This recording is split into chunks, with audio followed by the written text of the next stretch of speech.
네, 안녕하세요. 방금 소개받은 박세영입니다. 반갑습니다. 네, 오늘 오신 분들과 저 이 이야기를 먼저 시작해 보려고 합니다. 요즘 GEO란 이야기 들어보신 적 있으신 분 있으실까요? 많이들 들으시죠? 사실은 SEO를 고민하시던 분들은 GEO가 되게 익숙하게 들리실 거고요. 최근에 이제 뉴스 기사에서도 많이들 언급되는 내용이라 한번 들어보시면 좋을 것 같아요.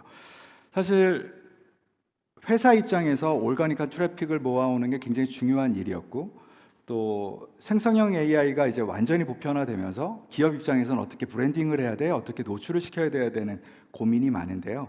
일단 GEO, SEO를 둘러싸고 있는 환경의 가장 큰 축이 검색 엔진이다 보니까 검색 쉐어를 잠깐 보겠습니다. 보시는 것처럼 구글의 검색 쉐어가 처음으로 90% 밑으로 내려갔습니다. 근데 보시면 92.9에서 89.7로 내려갔습니다. 2년 동안.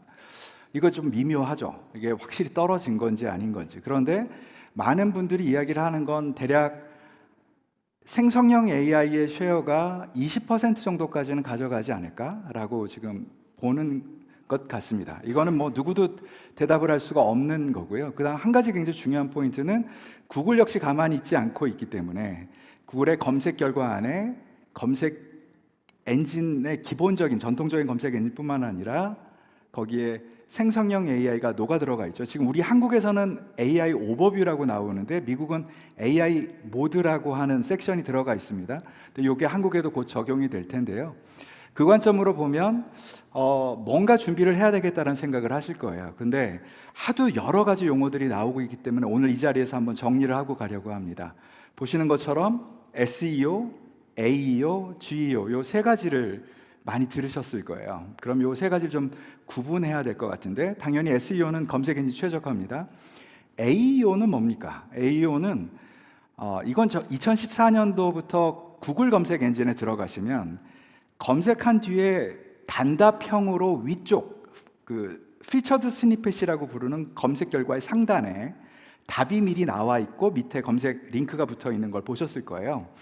우리가 이제 그 부분을 앤서 박스라고 부르기도 하고 피처드 스니펫이라고 부르는 두 종류가 있었거든요. 근데 그때부터 사람들이 앤서 엔진 옵티마이제이션이라는 이야기를 하기 시작을 했습니다. 사실은 그 시점이 예를 들면 아마존의 그 알렉사라든지 이런 보이스 에이전트들이 나오기 시작을 하면서 미래의 시대는 보이스 에이전트가 일반화될 거야 하면서 앤서 엔진 옵티마이제이션이 굉장히 주목을 받았고요. 자연스럽게 이게 SEO의 새로운 한 축으로 포함되면서 같이 묶여왔다고 생각을 하시면 됩니다.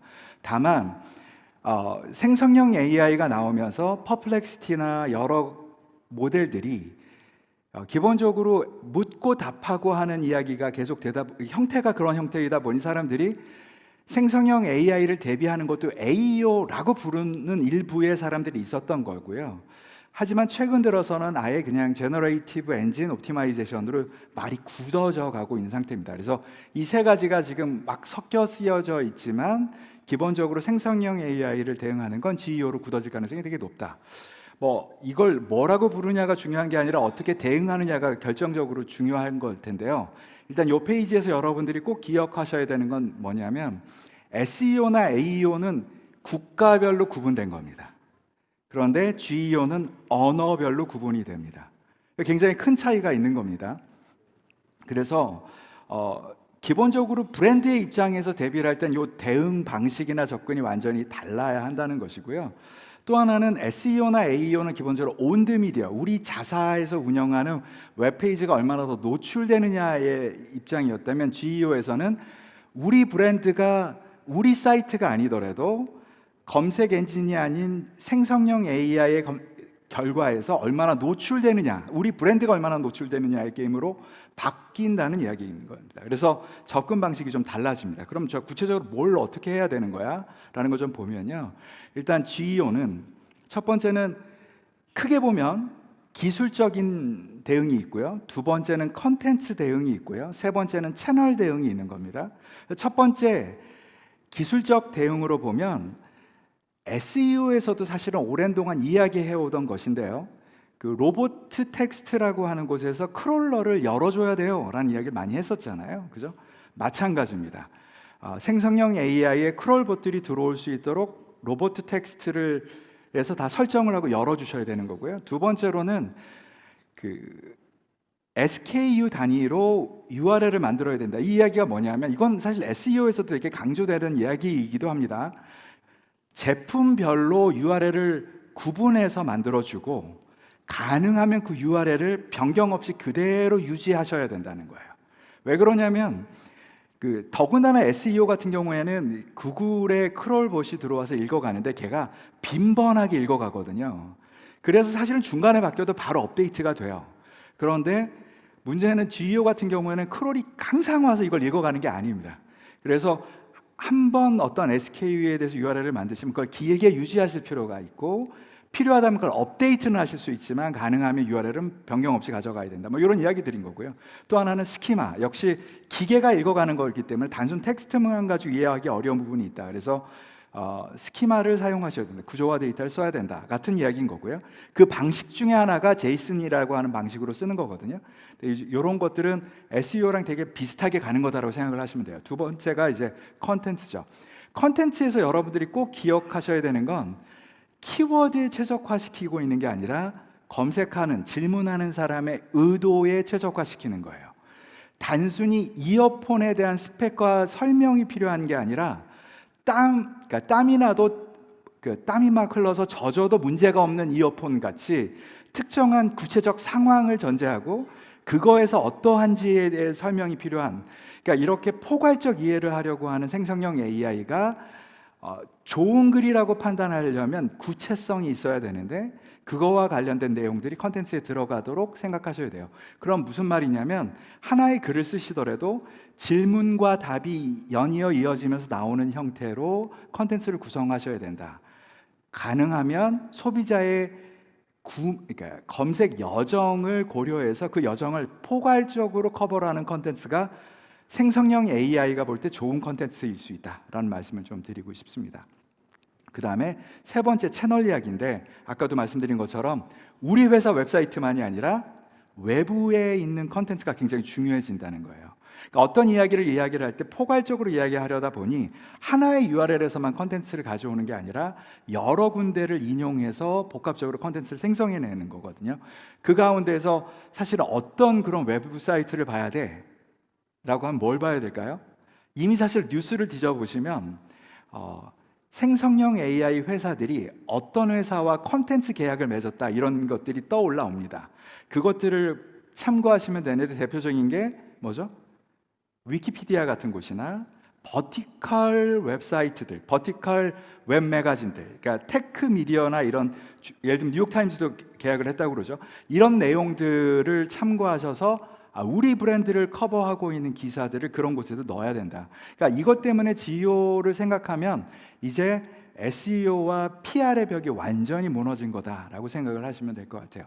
사실은 오늘은 이 이야기만 해도 사실 하루 종일 이야기해야 될 만큼 큰 주제라서 오늘 오신 분들이 많이 궁금해하실 것 같아서, 사실 저희 회사는 10여 년 동안 SEO와 AEO, GEO를 계속 해왔거든요.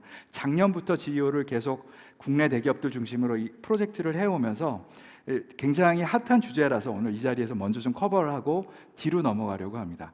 근데 제가 이 이야기를 먼저 꺼내면서 계속 이야기했던 게 뭐냐면 키워드에 초점을 두는 게 아니다. 뭐다? 인텐트에 초점을 둬야 된다. 소비자가 검색한 키워드 하나가 아니라 검색 시퀀스를 봐야 된다는 이야기를 제가 드렸는데, 그런 방식으로 검색 데이터를 활용해서 마케팅에 어떻게 활용할 수 있는지, 그다음에 어떻게 성장의 기회를 찾는지에 대한 이야기로 좀 넘어가겠습니다. 사실은 우리가 키워드 또는 검색 쿼리 이런 식으로 부르잖아요. 근데 검색 쿼리의 개수가 얼마나 될까요? 한국 사람이 쓰고 있는 검색 쿼리, 한국 사람들이 검색하는 총량이 월 기준으로 150억 번 정도 검색을 합니다. 네이버랑 구글에 들어가서 검색하는 총 수가 그 정도 돼요. 근데 그때 사용하는 키워드의 개수가 대략 2억 개쯤 됩니다. 근데 그 2억 개 중에서 5% 정도는 원워드입니다. BTS, 짜장면 이런 검색이에요.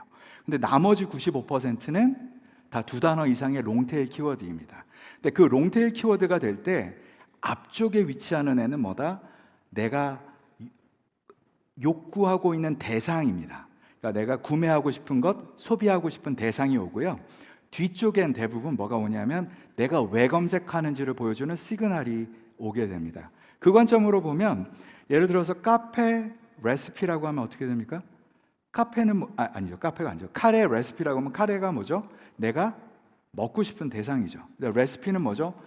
어디 가서 먹으려는 게 아니라 직접 만들어 먹으려고 한다라는 걸 알 수 있는 시그널을 준 거죠.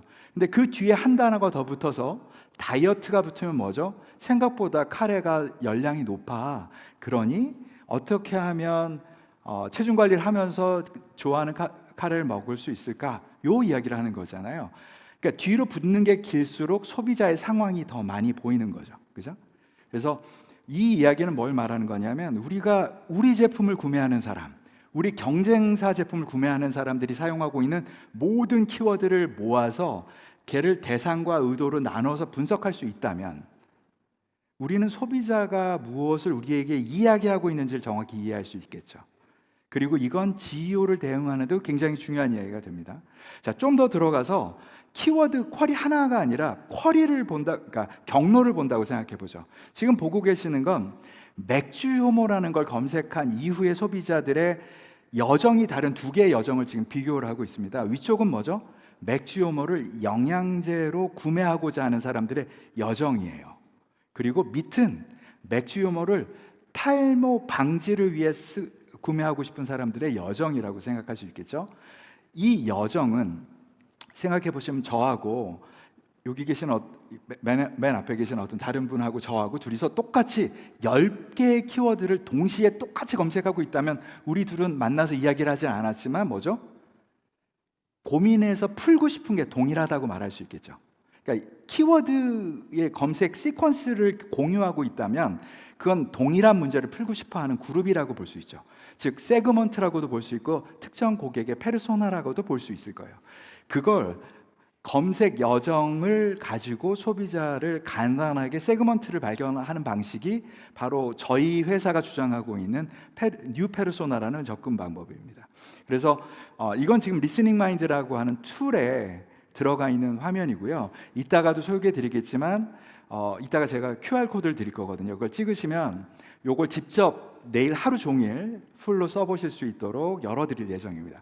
근데 아무튼 이걸 보시면 아까 위에 있었던 그 경로를 분석한 걸 보면 영양제에 관심이 많은 사람이다. 그리고 이들이 무슨 질문을 하고 있는지를 지금 보여주고 있어요. 그리고 가운데는 왜 그렇게 판단했는지 AI가 그 이야기를 해주고 있거든요. 제가 여기서 강조하고 싶은 건 뭐냐면 경로를 통해서 이들이 무엇을 브랜드에게 묻고 있는지를 이해하는 것이 그들을 타겟팅하고 그들을 설득해서 구매까지 이끌어가는 데도 굉장히 중요하기 때문에 이 질문을 파악하셔야 한다라는 이야기를 드린 겁니다. 자, 사실은 오늘 더 중요하게 꼭 말씀드리고 싶었던 주제가 바로 이 카테고리 엔트리 포인트라는 겁니다. 한 가지 질문 좀 하겠습니다. 카테고리 엔트리 포인트를 이 자리에 오시기 전에 들어본 적 있으신 분? 한번 손 들어 주실 수 있을까요? 거의 없으세요. 이게 사실은 아직 많이 알려져 있지 않은데 혹시 여러분 TPO라는 이야기는 들어보신 적 있나요? 그죠? 대부분 끄떡끄떡 해주시는데요. TPO랑 굉장히 비슷한 컨셉이라고 생각하시면 돼요. 자, 여러분 눈앞에 지금 피자가 있어요. 그러면 그 옆에 뭐가 있어야 될 것 같아요? 음료수로? 좀 도와주세요. 예, 저런 사람은 저렇게 말씀하시면 안 되죠. 피자가 있으면 뭐가 있어야 되죠? 콜라가 생각이 나죠. 앞에 치킨이 있으면 맥주가 떠오르죠. 사실 제가 지금 무슨 말씀을 드리냐면 어떤 걸 보고 난 뭐가 필요해, 뭘 사야 되겠어라고 떠오르는 그 순간을 그리고 그 상황을 카테고리 엔트리 포인트라고 하는 거예요. 자, 우리는 소비자들이 어느 순간에 우리 제품 군을 떠올리는지 이걸 알아야 하죠. 근데 그걸 무엇으로부터 찾냐면 검색 데이터로부터 찾는 겁니다. 보시는 것처럼 베이킹 소다는 원래 무엇 때문에 만들어진 겁니까?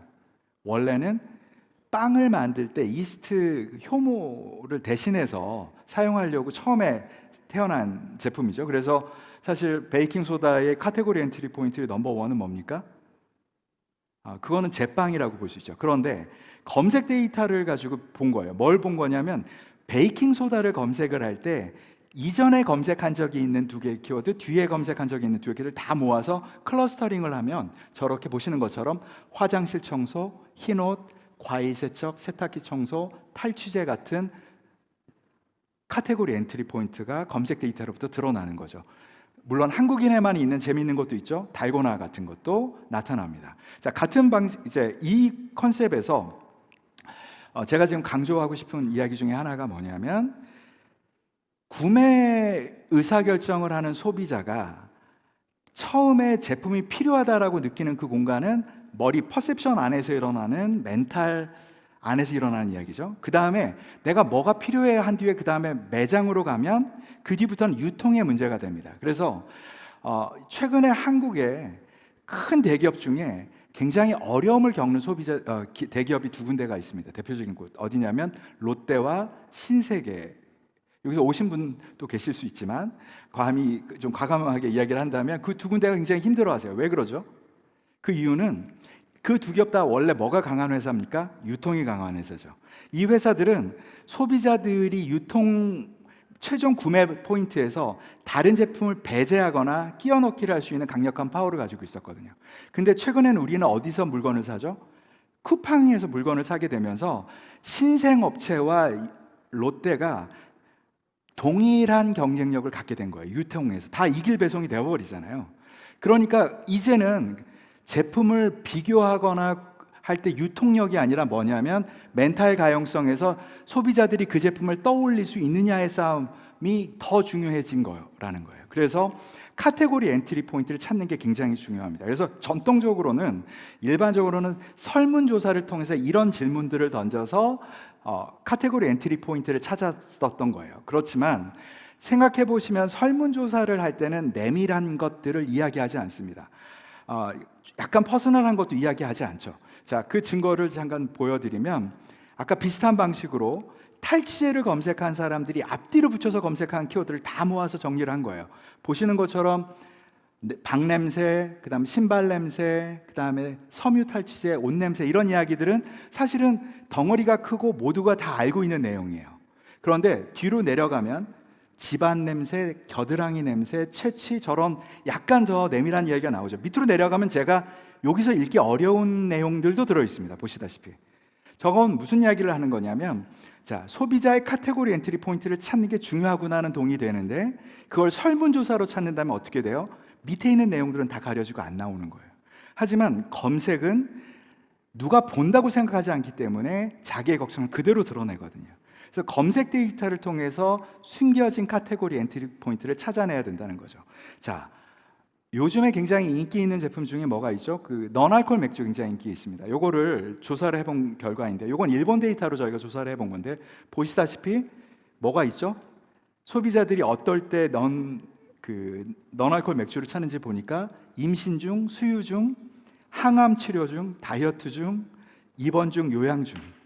그러니까 저런 이야기는 도대체 뭐 소셜에다 올려놓을 수도 없고 설문에서 대파하기도 어려운 거죠. 저런 것들 히든 소비자들의 TPO가 이 안에 드러나게 된다라는 겁니다. 사실 우리가 마케터로서 하는 일이 뭐죠? 마케터들이 하는 일은, 자, 술을 마시면 안 되는데 술을 마시고 싶다라고 하는 사람들을 위해서 제품을 개발합니다. 너알코올 맥주를 개발하죠. 마케터는 뭐를 하죠? 그 두 가지를 연결할 수 있는 씬을 찾아내서 마케팅 크리에이티브를 만들거나 메시지를 만들죠. 그 가운데를 찾기 위해서 기존에 설문조사를 하던 것들을 이제는 뭘로 볼 수 있다? 검색 데이터를 통해 소비자들을 발견할 수 있다라는 말씀을 드린 겁니다. 사실은 이 일을 굉장히 열심히 한 회사가 있죠. 바로 코카콜라입니다. 코카콜라는 지난 100년 동안 우리한테 이런 다양한 카테고리 엔트리 포인트로 우리를 설득해 왔던 회사죠. 사실은 지금은 이미 시장이 나눠져 있지만 에너지 음료가 한때는 코카콜라가 잡고 있던 카테고리 엔트리 포인트입니다. 오후 2, 3시가 되면 피곤하십니까? 그럼 코카콜라. 이렇게 되던 시장이었던 거죠. 성장하는 브랜드는 반드시 새로운 CP를 끊임없이 발굴합니다. 코카콜라가 새로운 성장 동력으로 가져가기 위해서 우리한테 뭘 보냈죠? 백곰과 산타 할아버지를 통해서 겨울에도 마셔야 될 음료처럼 저희를 설득했잖아요. 자, 제가 말씀드리고 싶은 건 이 카테고리 엔트리 포인트는 새로운 제품이 없어도 새로운 성장 동력이 될 수 있는 굉장히 중요한 인사이트라는 말씀을 드리고 싶었던 겁니다. 우리가 경쟁사를 분석해서 무엇을 가지고 그들을 이길 수 있을까를 맨날 경쟁사를 보고 분석을 하지만 실제로 더 중요한 건 어떤 CEP를 우리가 더 먼저 선점할 것인가의 싸움이 훨씬 더 중요한 싸움이다. 이 말씀을 좀 드리고 싶었고요. 그리고 리스닝 마인드라고 하는 이 검색 데이터를 통해서 좀 더 탐험할 수 있는 것들이 좀 늘어나고 있습니다. 그걸 좀 잠깐 소개해드리고 마무리를 하려고 하는데요.